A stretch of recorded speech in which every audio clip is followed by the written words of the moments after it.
Bien, vamos a comenzar buscando en nuestras Biblias el libro de los Hechos en el capítulo 17.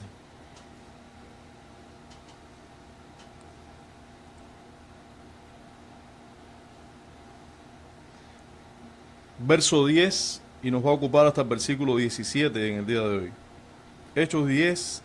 Hechos 17, versículos 10 al 17. Dice así las escrituras: inmediatamente los hermanos enviaron de noche a Pablo y a Silas hasta Berea, y ellos, habiendo llegado, entraron en la sinagoga de los judíos, y estos eran más nobles que los que estaban en Tesalónica, pues recibieron la palabra con toda solicitud, escudriñando cada día las escrituras para ver si estas cosas eran así.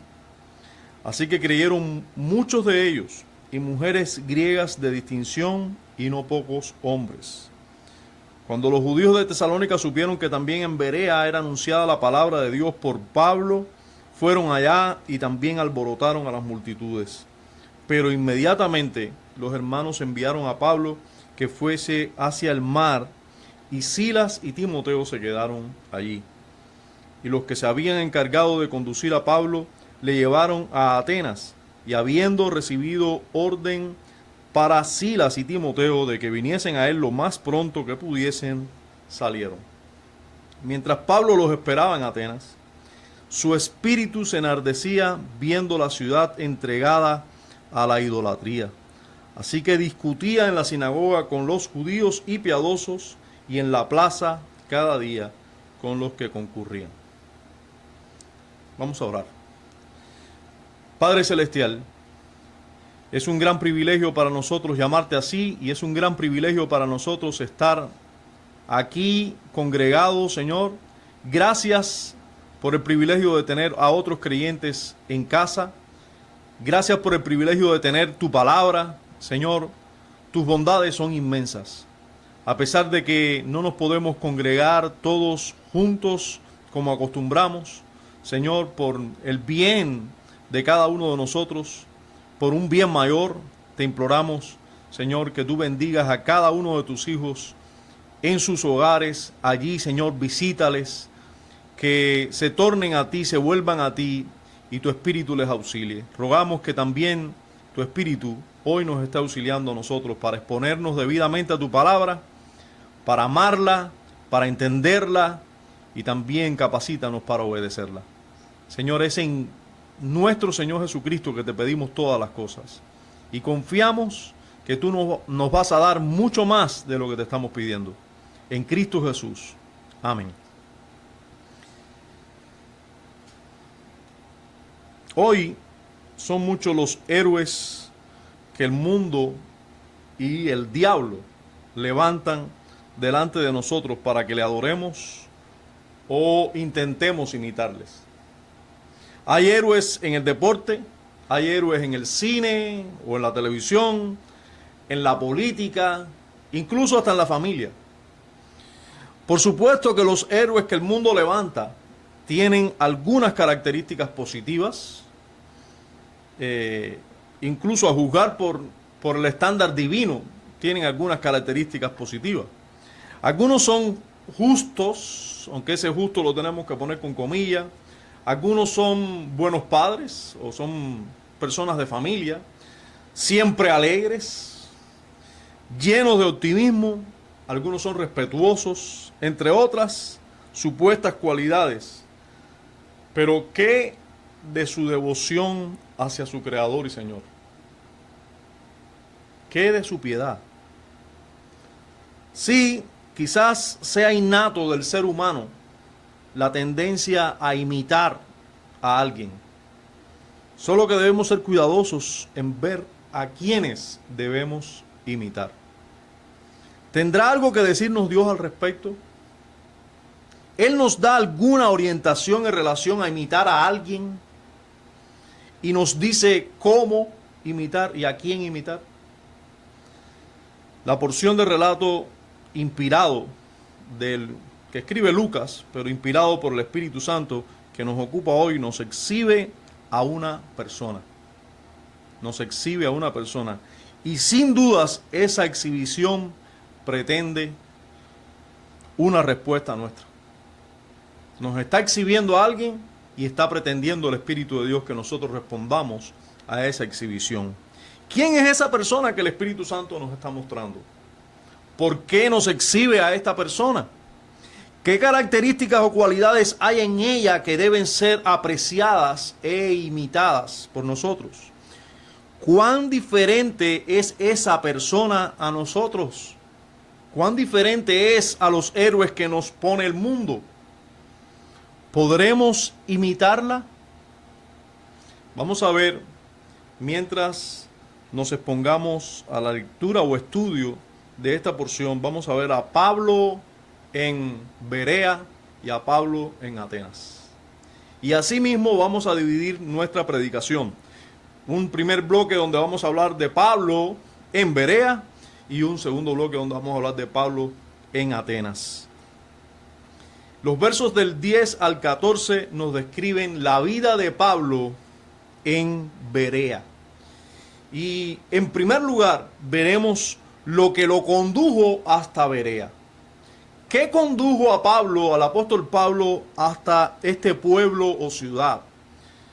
Hermanos, Pablo no viajó a Berea por placer y ni tan siquiera a un viaje de negocios. Pablo viajó a Berea por una impuesta necesidad. La providencia divina le llevó hasta Berea. Su vida peligraba en Tesalónica y los hermanos le llevaron hasta Berea para que estuviese a salvo. Nuestro texto dice de la manera siguiente: inmediatamente los hermanos enviaron de noche a Pablo y a Silas hasta Berea, y ellos, habiendo llegado, entraron en la sinagoga de los judíos. Hermanos, Pablo estaba en Tesalónica, ocupado en el ministerio, ocupado en la predicación, y una turba de judíos, ustedes deben recordar, se levanta contra él, pretende tomarlo por la fuerza y llevarlo ante las autoridades, pero antes de eso, Jasón y otros allí le escondieron y también le llevaron hasta Berea. Berea, a 57 kilómetros de Tesalónica. Ellos creían iba a ser un lugar o un refugio seguro para Pablo. Pero noten que Pablo no pretendía ir a Berea. Él simplemente se encontró en Berea porque Dios no le dio otra opción. No estamos delante de un hombre que anda paseando, haciendo lo que quiere, sino de un hombre que es llevado por la voluntad de Dios a los lugares donde está llegando. Aquí encontramos a Pablo llegando a Berea no por motivos de gusto o de decisión propia, sino porque su vida peligraba en Tesalónica y fue necesariamente llevado hasta Berea para ser refugiado ahí. Ahora, es realmente impresionante lo que nos dice las Escrituras en relación a lo que Pablo y en este caso Silas, que estaba con él, hicieron nada más que llegaron a Berea. Inmediatamente llegaron a Berea. El primer día de reposo que estuvo en Berea fue a la sinagoga a adorar y a predicar. Hermanos, Pablo había salido de Tesalónica porque los judíos, después de haber predicado en una sinagoga, los judíos querían tomarle para hacerle el mayor daño. Pablo había pasado por Listra, Iconio, ustedes saben cuánto allí había padecido en manos de los judíos. Pero Pablo, a pesar de que los judíos le habían infringido mucho daño y que los judíos vecinos de Tesalónica le buscaban para apresarle, no dejó de amarles y de predicarles el evangelio, las buenas noticias. Conociendo su corazón, él diría: yo voy a esforzarme y voy a hacer hasta el final, voy a hacer todo mi esfuerzo para salvar a aquellos que Dios ama. Algunos escucharán mi voz, algunos les será tropezadero, pero a los que son llamados, estos el evangelio será poder de Dios, poder y sabiduría de Dios. Aunque Lucas omite lo que Pablo y Silas hicieron en la sinagoga, Este lo hace porque queda implícito en el relato. O sea, nosotros tenemos que saber, porque solo Lucas nos dice, y fueron a la sinagoga. Ahora, ¿qué hicieron allí? Indudablemente está implícito en el texto. Nosotros sabemos lo que hacía Pablo en todos los lugares donde llegaba, y cuando iba a una sinagoga, ¿qué era lo que hacía? Nosotros sabemos lo que él hacía. Lucas ya no tiene que repetirnos esto, pero además queda implícito por lo que sigue diciendo el texto, que Pablo y Silas allí predicaron el evangelio. El mismo evangelio que nos narra el capítulo 14 del libro de los Hechos, que hablaron allí con detenimiento. Las buenas noticias de Cristo, de su muerte, de su vida, de su muerte, de su resurrección. Pablo y Silas hacían lo que acostumbraban a hacer en cada sinagoga. Ahora, ¿de dónde sale tal perseverancia y amor a Dios y al prójimo? ¿De dónde sale esa perseverancia en volver y predicar el evangelio? ¿De dónde sale esa perseverancia en tener en cuenta que es la voluntad de Dios que prediquemos el evangelio y lo hacen a costo de su vida? ¿De dónde sale ese amor hacia otros? Solo Dios puede dar esto. Qué obra tan gloriosa la que Dios hizo en Pablo. Qué obra tan gloriosa. ¿Cuánto nosotros debemos anhelar una obra similar en nosotros? Debemos anhelar esa obra. Debemos anhelar esa perseverancia, ese amor hacia Dios, ese amor hacia el prójimo. Debemos anhelarlo nosotros también. Vaya conmigo en tercer lugar a los resultados de la predicación.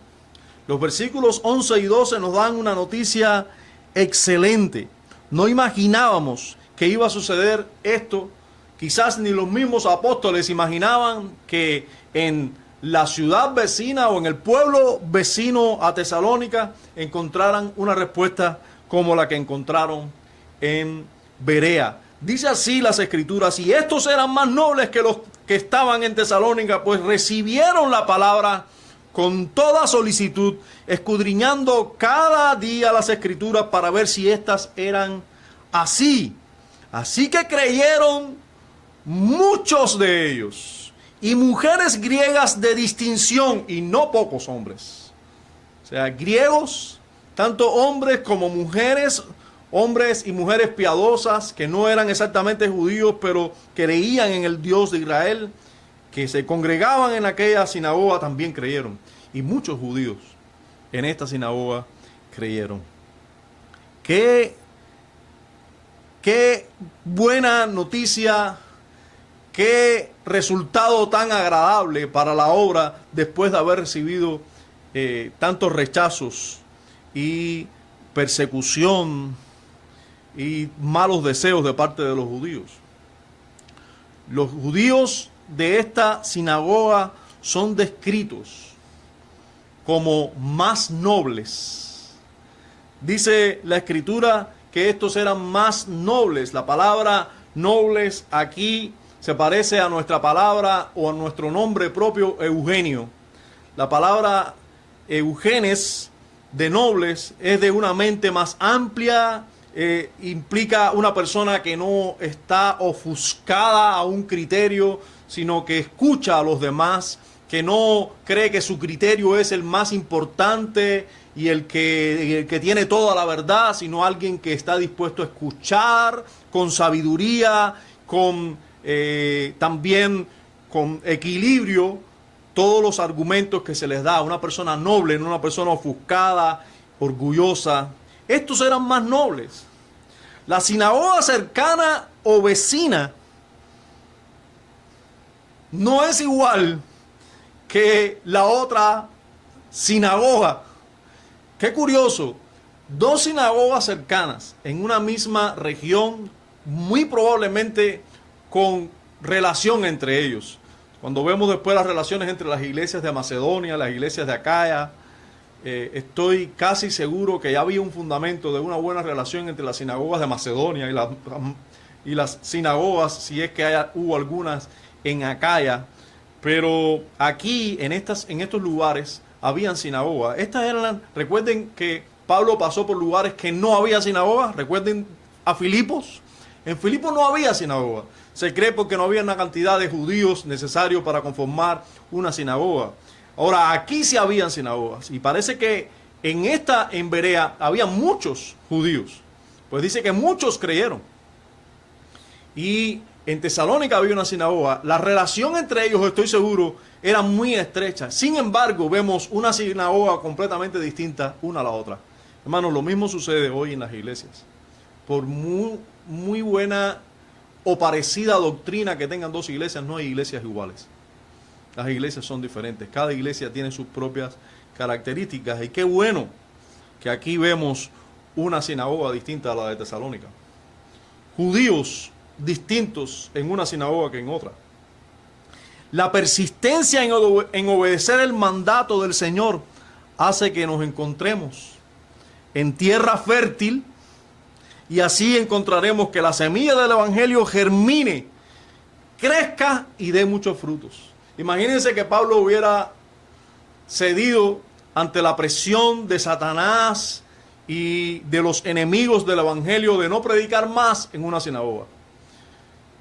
Perseveró y allí encontró tierra fértil, y allí se convirtieron muchos judíos, creyeron verdaderamente. La Escritura dice: recibieron la palabra con mucha o con toda solicitud. Recibieron la palabra con mucha o toda solicitud, con mucha atención, con mucho interés, con mucho esmero recibieron la palabra. Miremos lo que hacían estos asistentes de la sinagoga en Berea. Dice la Escritura que estas personas que asistían a esta sinagoga escudriñaban cada día las Escrituras para ver si estas eran así. Y déjame decirles esto un momento para que usted entienda el panorama. Pablo iba, ¿qué día a la sinagoga? Solo los sábados. Solo los sábados se congregaban las personas allí. Los otros días eran para trabajar. Había un día para adorar el día entero, y para los judíos eso era el sábado. Ellos todos los sábados escudriñaban las Escrituras, y ese día él les enseñaba el Evangelio. Pero ellos leían las Escrituras o estudiaban las Escrituras solo el sábado. No, dice la Escritura, cada día escudriñaban las Escrituras para ver si estas cosas que enseñaba el apóstol eran ciertas. Si estas cosas que enseñaba este judío que venía de Jerusalén y de Antioquía eran ciertas. Escudriñaban cada día las Escrituras. Ahora, analicemos esto con detenimiento. Escudriñaban, no solo leían. Escudriñaban, estudiaban hasta encontrar un significado a las Escrituras, hasta encontrar entendimiento. No solo la leían por cumplir con un deber de creyente, pero lo hacían cada día, no cada semana o de domingo en domingo. Y sé que algunos se sienten aludidos, tristemente lo digo.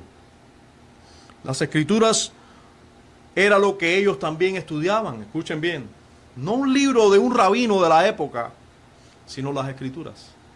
Hoy hay incluso dentro del mundo reformado muchos creyentes que andan detrás de todos los libros. Y qué bueno, porque hay muchos que tienen un verdadero interés por la lectura.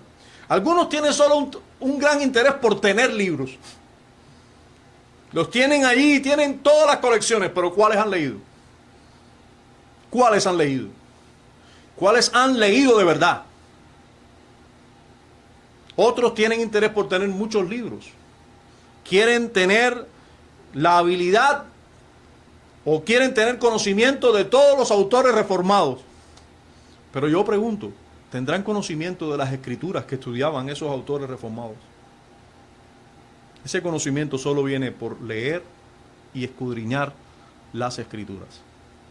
Los hombres que Dios más ha exhibido en la historia son aquellos que se reconocen, que sí han leído otros libros, que sí leyeron a otros autores, que sí leyeron a otros hombres de Dios, pero serán reconocidos por su dominio, por su conocimiento, por su obediencia al solo libro, al único libro, a las Escrituras. Ese es el que hay que leer. Los de Berea no son exaltados aquí por el Espíritu de Dios porque leían a buenos teólogos.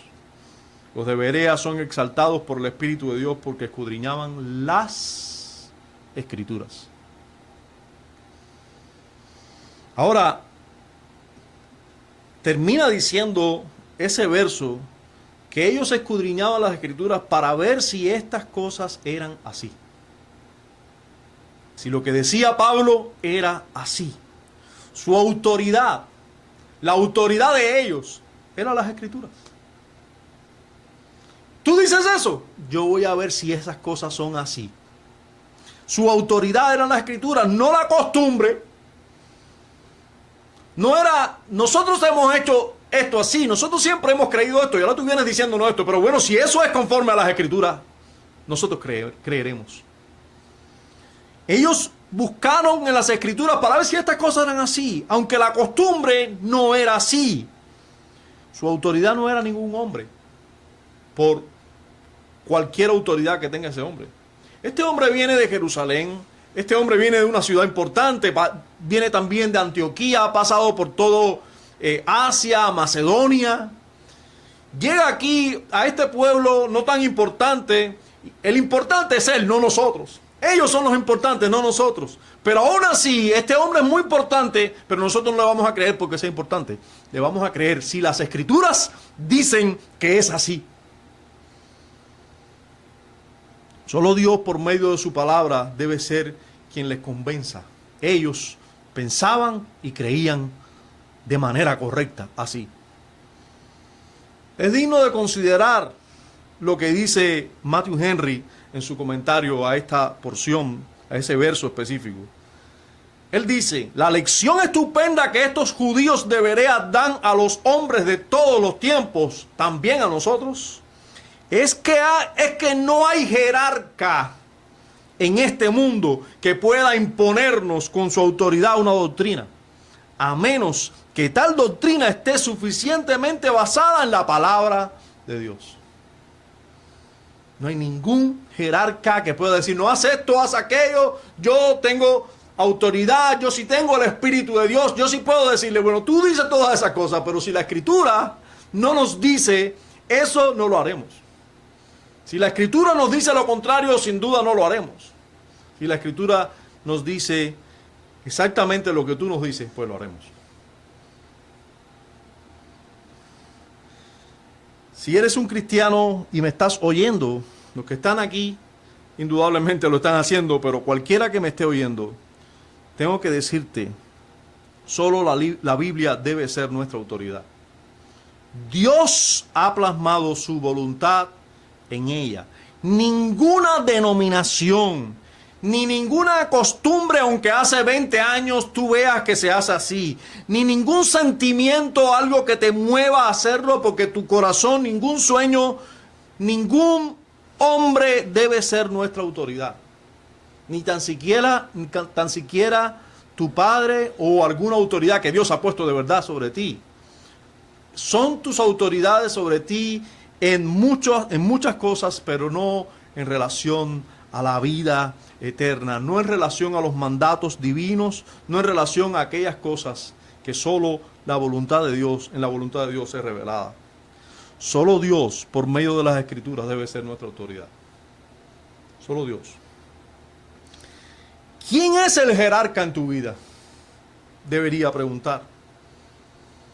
¿Es tu papá el jerarca en tu vida, el que te dice y tú haces? ¿O tu abuelo, que fue un hombre sabio quizás? ¿O tu denominación es el jerarca en tu vida? ¿Las costumbres de la familia son el jerarca en tu vida? ¿Lo que tú sientes, lo que tu corazón te dice, por donde te mueve tu corazón, ese es el jerarca en tu vida? Incluso tu pastor. Ninguno de estos debe ser nuestra autoridad, por muy buenas intenciones que tengan algunos de ellos. Pueden tener buenas intenciones, pero no deben ser nuestra autoridad mayor, no debe ser nuestra autoridad mayor. Tenemos que aprender de los de Berea. Miren lo que dice Hendriksen, William Hendriksen, lo cual es una observación que él hace realmente espeluznante. pero cierta. Aterradora, pero cierta. Dice Hendrickson, la Biblia continúa siendo el libro de más venta en todo el mundo. Pero al mismo tiempo la Biblia continúa siendo el libro más descuidado por aquellos que tienen un ejemplar. El deseo de tenerla no corre a parejas con el deseo de no conocer su mensaje. De conocer su mensaje, mejor dicho. En muchos hogares la Biblia está llena de polvo y permanece en algún rincón como un libro olvidado. Qué triste que así sea.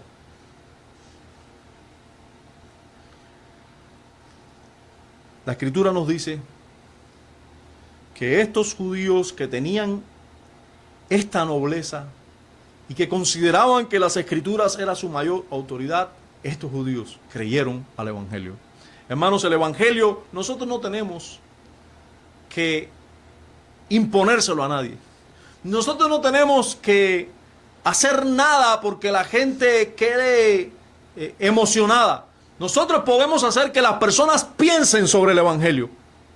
Y una vez pensando en el Evangelio objetivamente, pensar objetivamente les va a hacer tomar una decisión en relación a Dios y a su alma. Y Cristo es la única solución de Dios para el alma de todos los hombres. Y sin duda aquellos que escudriñan en las Escrituras encontrarán a Cristo en ella. Y de seguro en Jesús de Nazaret encontrarán el cumplimiento de toda profecía antiguo testamentaria. Dice la Escritura que estos que pensaban así creyeron. Creyeron muchos judíos. Creyeron muchos griegos piadosos, mujeres y hombres. Es de esperar que en un lugar donde las Escrituras son tomadas como la autoridad, el Evangelio prospere. No hay una mejor plataforma o tierra donde sembrar las semillas del Evangelio que en un lugar donde las personas tomen a las Escrituras como su autoridad. Y en cuarto lugar vamos a ver en relación a Pablo ahí en Berea, vamos a ver la reacción de los enemigos del Evangelio. La reacción de los enemigos del Evangelio ante la extensión de este. Miren lo que nos dice el versículo 13. Dice el versículo 13.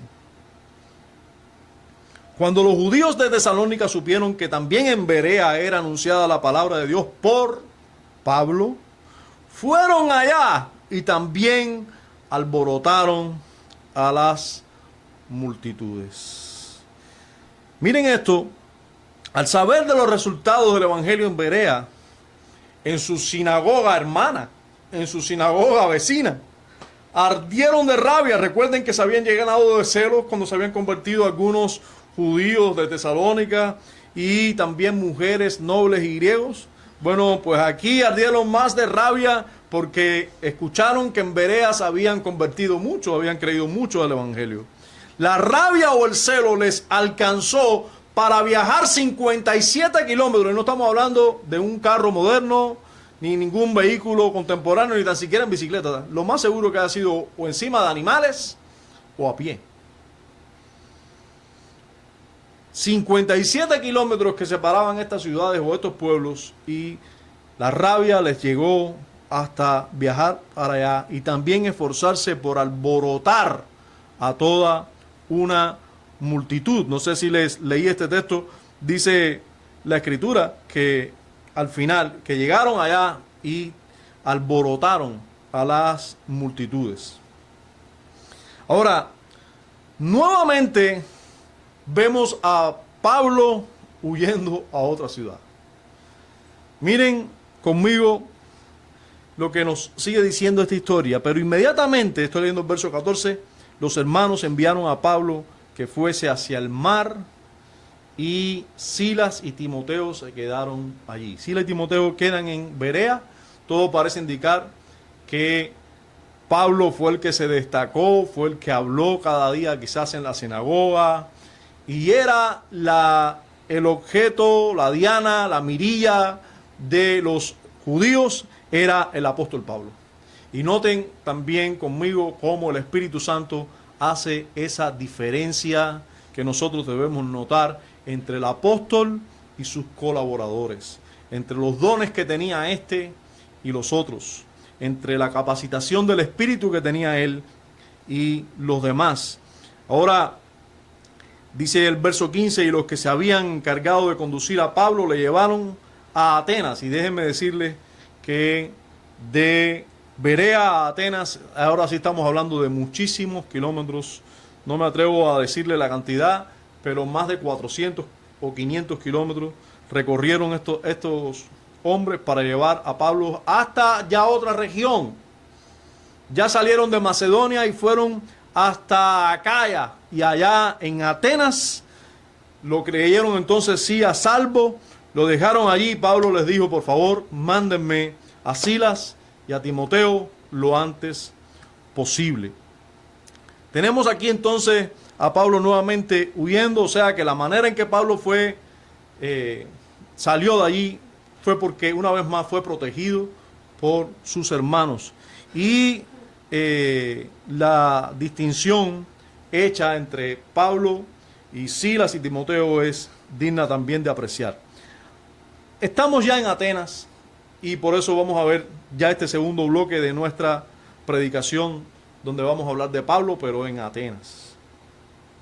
Y ya introducimos la manera en que llegó allí.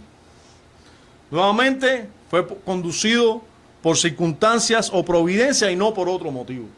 Pablo podía quedarse tranquilo de que era la voluntad de Dios que él estuviera en aquel lugar. No había otra posibilidad, no había otra opción. Usted recuerda a Pablo en otra escena por allá, por Antioquía de Pisidia, orando quizás, queriendo ir a cierto lugar y el Espíritu impidiéndoselo. Y luego tener que recibir una visión de un macedonio diciendo: pasa a nosotros. Bueno, aquí no hay ninguna de esas prohibiciones ni visiones. Vemos a Pablo conducido por los hermanos diciéndole: usted tranquilo, nosotros te vamos a llevar para un lugar seguro. Y allí llegó Pablo, siendo guiado por la providencia divina. No fue por su planificación, no fue un viaje de placer el que lo llevó a Atenas. Y digo esto, hermanos, con toda intención. Hoy nosotros constantemente nos estamos yendo de un lugar a otro. En el mundo se viaja de un lugar a otro por viajes de placer o de negocios. Pero Pablo no llegó a Atenas por un viaje de negocios, ni llegó a Berea tampoco. Llegó allí como consecuencia de estar predicando el Evangelio y siendo conducido de un lugar a otro. Hoy muchos de nosotros tenemos muchos privilegios de planificar ir aquí o ir allá, y así nos movemos según nuestros deseos. Estamos delante de un hombre que no era conducido según sus deseos, sino según la providencia le llevaba a un lugar u otro, porque estaba ocupado plenamente en hacer la obra de Dios. ¿Qué sucedió con su espíritu mientras esperaba por sus colaboradores? Dice el versículo 16 de nuestra historia: mientras Pablo los esperaba en Atenas. O sea, Pablo estaba realmente esperando que llegaran sus colaboradores para ponerse en función. Él estaba esperando, pero su espíritu se enardecía viendo la ciudad entregada a la idolatría. ¿Qué pasó con Pablo? ¿Podía esperar tanto tiempo a que llegaran estamos hablando de cruzar el mar y pasar cientos de kilómetros antes de llegar ahí? Estamos hablando quizás algunos meses esperando por Pablo, por Silas y por Timoteo. Entonces, recuerden que Pablo tenía que esperar primero que los hermanos que lo condujeron ahí llegaran allá, y luego que le dieran la noticia a Silas y a Timoteo, que Silas y Timoteo prepararan su viaje para venir para acá y que llegaran. Pasaba tiempo, pero ahí estaba Pablo pasando por la ciudad. ¿Y qué estaba viendo en Atenas? Bueno, estaba viendo sin duda mucha idolatría, muchas estatuas, imágenes y personas volcadas a adorar a dioses falsos. Dice la Escritura que su espíritu se enardecía La palabra griega usada aquí para enardecía es la palabra parasonomai. Parasinomai. Parasinomai es el verbo estar trastornado, estar enfadado, estar irritado, afligido. Su espíritu se afligía, se irritaba, se enfadaba. Estaba trastornado su espíritu mientras veía la idolatría. Y nosotros tenemos que preguntarnos por qué Pablo se enfada o se irrita. ¿Por qué se aflige Pablo? No dejemos que la indolencia nos domine, hermanos. Hay cosas que nos deben doler. Y está bien que nos duelan. No dejemos de preocuparnos y hacer algo a favor de lo que Dios nos hace ver que no está bien. Pablo estaba viendo cosas y él sabía que eso no estaba bien. Y eso le molestaba. Y les quiero decir, el Espíritu de Dios nos está enseñando que está bien que eso nos moleste. Hoy Hollywood, y lo que esto representa, porque el pobre Hollywood ya coge todos los trastazos, pero ya hay Hollywood hasta en la India. O sea, en todos los lugares del mundo hay empresas de cine y mega empresas de cine. Hoy hay muchos coreanos por ahí, brasileños, etc. Ahora, esos Hollywood y todo lo que ellos representan nos hacen llorar, nos hacen erizarnos, nos hacen odiar a ciertas personas, nos hacen amar a otros. Pero a la vez, déjenme decirles lo que creo que hace Hollywood y todos los Hollywood del mundo. Nos hace o provoca una indolencia ante la realidad que nos rodea y que es maligna, diabólica. O sea, nos hace dolernos con aquello que es ficticio. Nos hace erizarnos y emocionarnos y amar y odiar aquello que es ficticio y nos hace ser indolentes ante la realidad que tenemos a nuestro lado. Podemos ver a un viejito o jovencito botado en la calle, a nosotros no nos preocupa mucho, pero si en la novela nos enseñan la persona de fulanito que está botada en la calle, nosotros nos condolemos mucho con eso. Y así les pudiera poner miles de ejemplos. Miremos por qué se enardecía el espíritu de Pablo. Dice la Escritura, viendo la ciudad entregada a la idolatría. Yo te pregunto ahora, ¿por qué se enardece tu espíritu? ¿Por qué se enfada tu espíritu? ¿Por qué se preocupa tu espíritu? ¿Se molesta tu espíritu? ¿Se duele tu espíritu? ¿Cuáles son aquellas cosas que te hacen enfadar? ¿O que te hierven la sangre, como se diría en buen cubano? ¿Acaso es el ver a las personas de tu alrededor sin temor de Él? ¿Te hace enfadar eso? Ver a las personas alrededor tuyo sin temor de Dios, ¿eso te hace enfadar? ¿Te hace enfadar y lamentar la idolatría de tus coterráneos y de todo el mundo? ¿Te hace enfadar eso? La idolatría en el mundo. ¿Te hace enfadar? ¿Te hace enfadar que las personas amen más al deporte que a Dios? ¿Te hace enfadar que las personas idolatran cualquier cosa, hasta cualquier objeto electrónico más que a Dios? Si es así, por favor, no dejes de enfadarte. No dejes de molestarte y de sufrir por ello. No lo dejes de hacer. Nunca le creas la mentira al diablo de que nada puedes hacer por cambiar esa realidad. Recuerdo haber escuchado una vez una ilustración muy apropiada para traerla aquí. Se dice que cierto hombre se dirigió a la costa. Pensaba meditar allí y cuando llega a la costa ve que en algún lugar, algún quizás buque que pasó cerca, algún mercante que pasó cerca, barco de estos mercantes, no sabe cómo, pero derramó una gran cantidad de petróleo crudo. Y cuando él mira a la orilla del mar, ve una cantidad de peces tratando de salir de una gran mancha de petróleo crudo que estaba ya llegando a la orilla y ocupaba como 40 metros hacia afuera en la orilla. Y se dice que este hombre fue y muy preocupado por la vida de los peces, fue ahí y empezó a agarrar peces y los tomaba de dentro de aquella nata de petróleo crudo y los limpiaba un poco y los tiraba para el lugar donde había agua limpia, y allí los peces, aquel pez salía vivo, pero había miles o decenas de miles de peces muriendo. Y él cogía uno a la vez y lo limpiaba y lo tiraba, y ese pez quedaba libre, pero habían decenas de miles alrededor.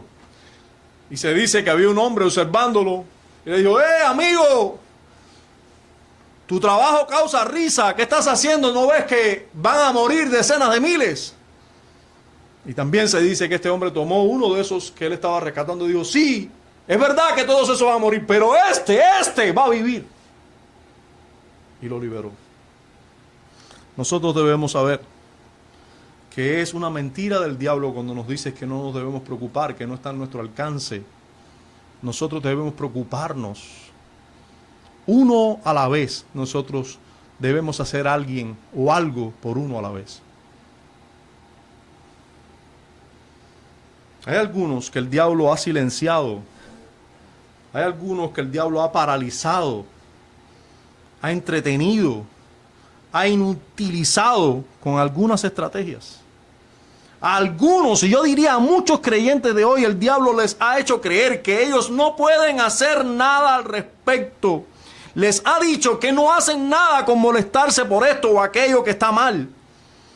Que vivan su vida y no se preocupen por los demás, les dice el diablo.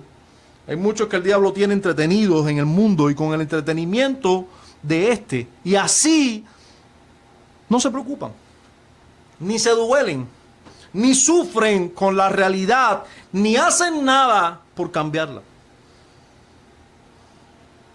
Pero veremos que Pablo no es así, no era así. Pablo no era así, bendito sea Dios.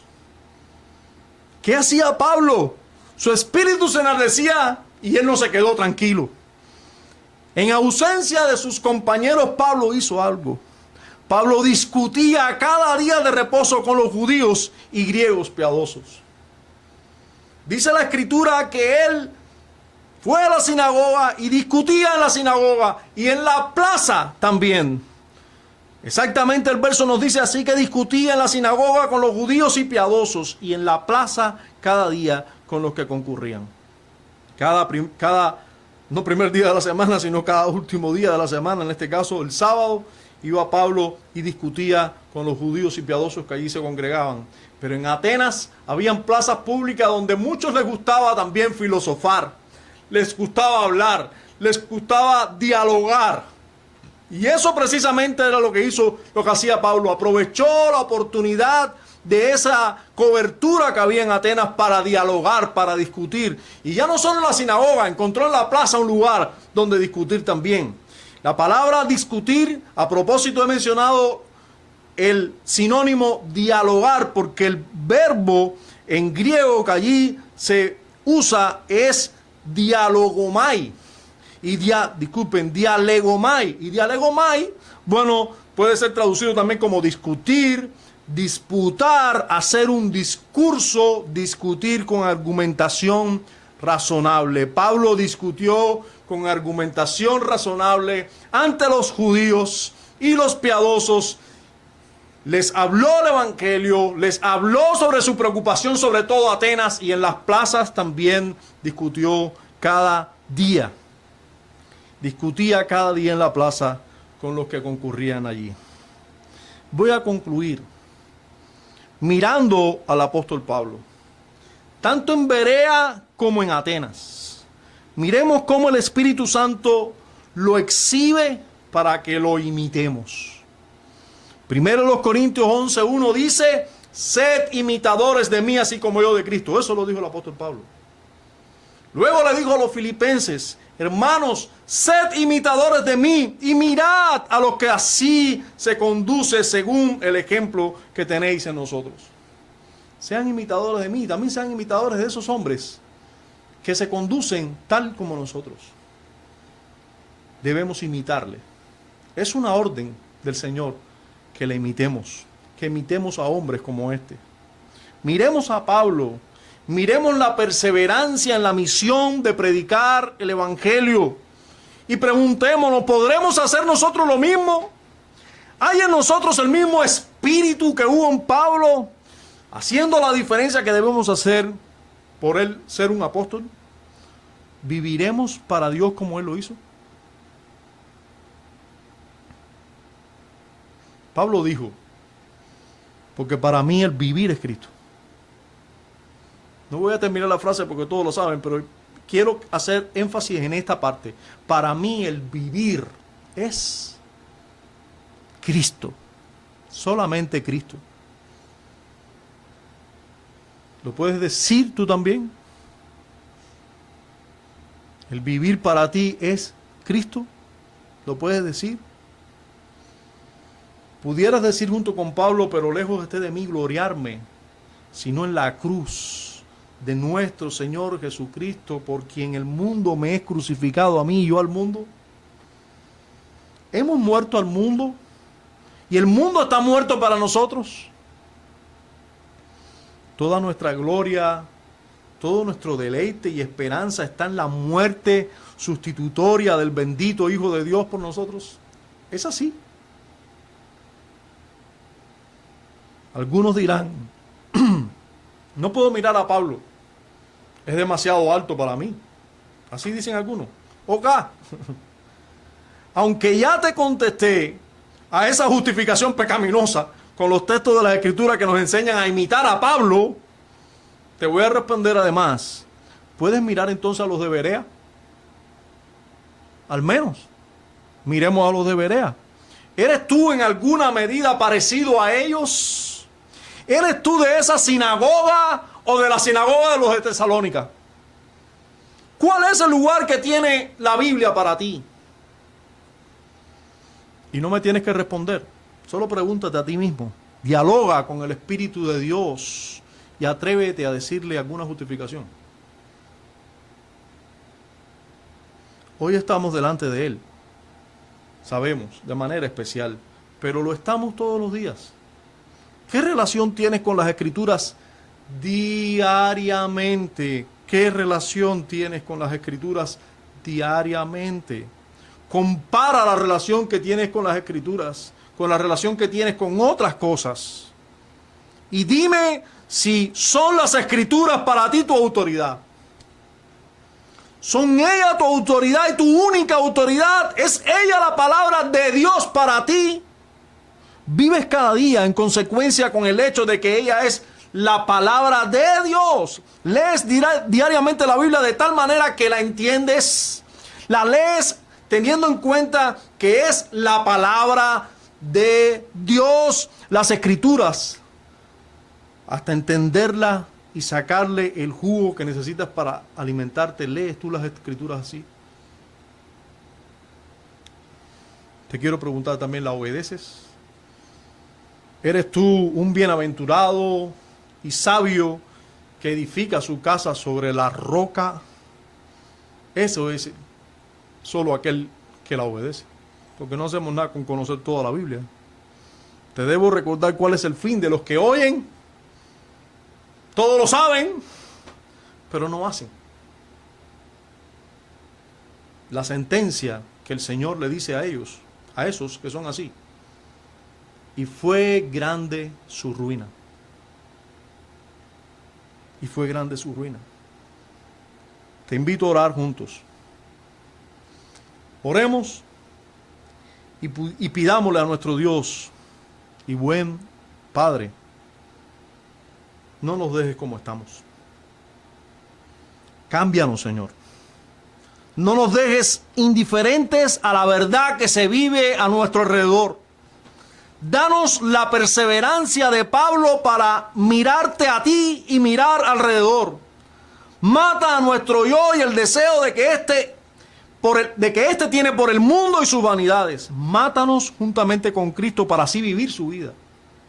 Mátanos cada vez más visiblemente. Mátanos al mundo y mata a este para nosotros. Empújanos a hacer tu voz, para oír tu voz, para hacer también tus manos y tus pies. Danos de nuevo para hablar de las buenas noticias en Cristo para la humanidad. Hermanos, oremos, arrepintámonos y volvámonos a Dios. Confío en que el pueblo que conoce a su Dios se esforzará y actuará. Confío en eso. Bendito sea el nombre de nuestro Señor. Padre, seas bendito. Seas bendito. Concédenos volvernos a ti, arrepentirnos de nuestros caminos, imitar a hombres que tú nos mandas a imitar. Te lo imploramos en Cristo Jesús. Amén.